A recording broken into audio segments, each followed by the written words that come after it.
Valmik कराडला 22 जानेवारीपर्यंत police कोठडी. बीड कोर्टाचा निर्णय. हत्येच्या दिवशी वाल्मिकनं देशमुखांना धमकी दिल्याचा एसआयटीचा दावा. खंडणी आणि हत्या प्रकरणामध्ये फक्त 2 कॉलवरती वाल्मिकला आरोपी बनवलं का? कोर्टाचा पोलिसांना सवाल.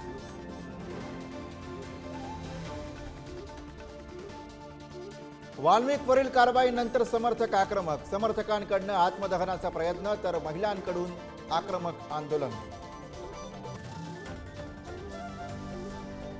टोरेस कंपनी घोटाळा प्रकरणी तपास यंत्रणांवरती मुंबई हायकोर्टाची नाराजी.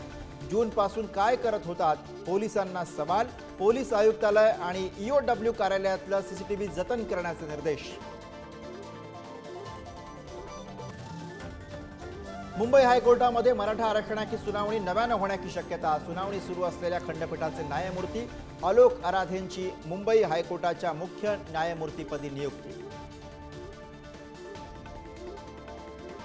पंतप्रधान मुंबईत नौदलाकडनं मानवंदना. 2 युद्धनौका आणि 1 पाणबुडीचं मोदींच्या हस्ते लोकार्पण तर नवी मुंबईमध्ये इस्कॉन मंदिराचं उद्घाटन. काँग्रेसच्या प्रदेशाध्यक्षपदासाठी आपलं नाव नाही. पृथ्वीराज चव्हाणांनी केलं स्पष्ट. कधी निवड होणार हे सुद्धा अस्पष्ट असल्याचे संकेत.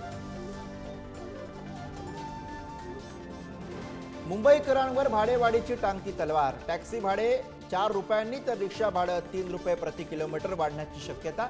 टॅक्सी आणि ऑटो रिक्षा संघटनांकडून भाडेवाढीची मागणी. कॉलर का उडवली या कारणावरून वाद. बीसीएच्या विद्यार्थ्याची हत्या. संभाजीनगरमध्ये फ्लॅटमध्ये चिरला विद्यार्थ्याचा कळा. पुण्यामध्ये घरफोडी करणाऱ्या टोळीचा पर्दाफाश. झोमॅटोचे कपडे घालून करायचे घरांच्या रेकी. 3 आरोपींकडून 1.5 कोटींचा मुद्देमाल जप्त.